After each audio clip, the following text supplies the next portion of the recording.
U ovo novo doba nadam se da ste dobro i da ste sigurni.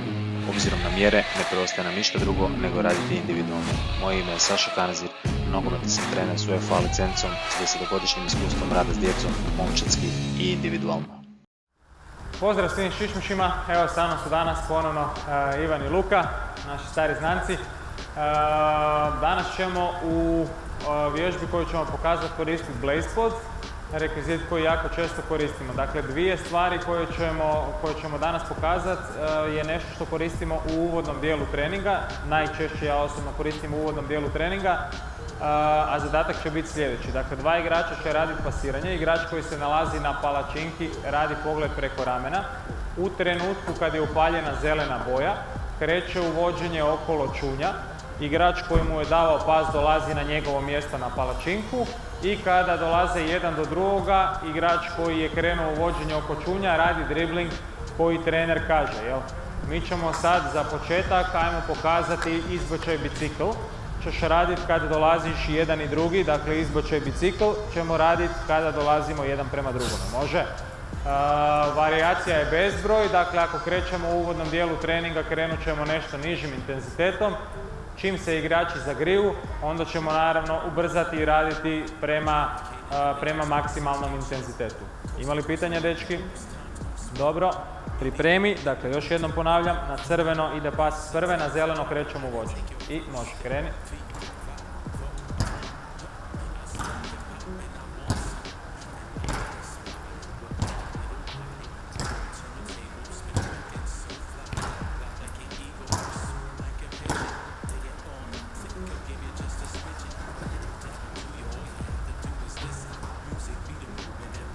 I samo nastavi dalje u pasiranje.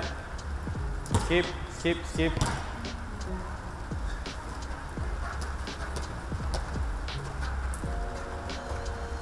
I stop. Super. Ono što valja napomenuti, greške koje će se početi događati. Ukoliko igrači tehnički ne mogu pravilno izvoditi ovu vježbu, bit će problema u trenutku kad rade pogled preko ramena. Osobno, to je dio koji je zapostavljen jako puno, pogotovo za vezne igrače odluke, moram imati 360 awareness, odnosno svjesnost šta se događa oko mene. Pogled preko ramena, u trenutku kad radimo pogled preko ramena, jako često će se događati da onda više nije točan pas. Ukoliko ne možemo, ukoliko se to cijelo vrijeme ponavlja, onda ćemo izbaciti ovaj dio i radit ćemo samo pasiranje, dok tehnički igrač ne može izvesti taj pas kvalitetno i sa desnom i sa lijevom. Druga stvar, ono što je moj naputak je sljedeće, ukoliko je zeleno, nemojte zaustavljati loptu, oni su pokazali ispravno. Dakle, to je zahtjev da idemo na drugu stranu, nemojte zaustavljati loptu, nego odmah kreni u odnošenje lopte u tom smjeru. Dakle, napravi fintu tijelom i propusti je i odmah kreni dalje.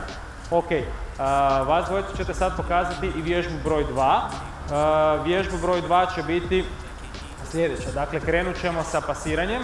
Radi igrač koji je na palačinki. Zadatak je sljedeći. Ukoliko je crveno, pas je iz prve. Ukoliko ne svijetli ni jedna boja, radim prijenos jednom nogom, pas drugom. Ukoliko svijetli crveno, znači da mi je igrač na leđima i da moram vratiti pas iz prve. Ok? Ima li pitanja? Dobro, sve jasno? Dobro, pripremi. I kreni.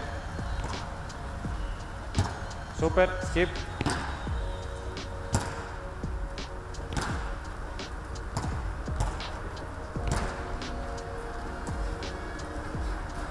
Napravi dribling.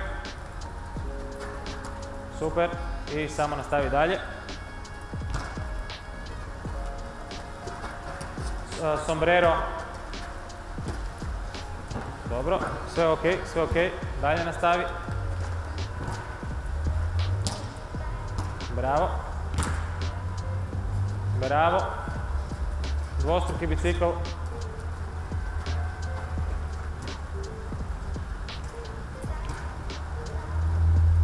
Bicikl iskorak.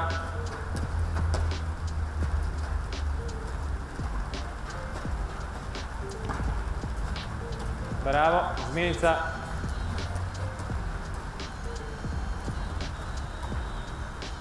Bravo.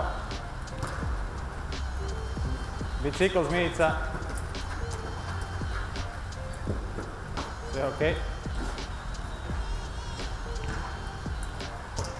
Bravo za odluku. Bravo za odluku. Koristi desnu lijevu ako ide na lijevu, lijevom ako ide na desnu, desnom. Sombrero. Sve ok i dobro. Hvala dečki. Ako vam se svidio video, nemojte ga zaboraviti lajkati. Svakako ostavite svoj komentar što mislite o videu ili prijedlog tema koje biste željeli vidjeti u budućim treninzima. Također, nemojte se zaboraviti pretplatiti na kanal kako biste dobili obavijest kada je novi video na mreži.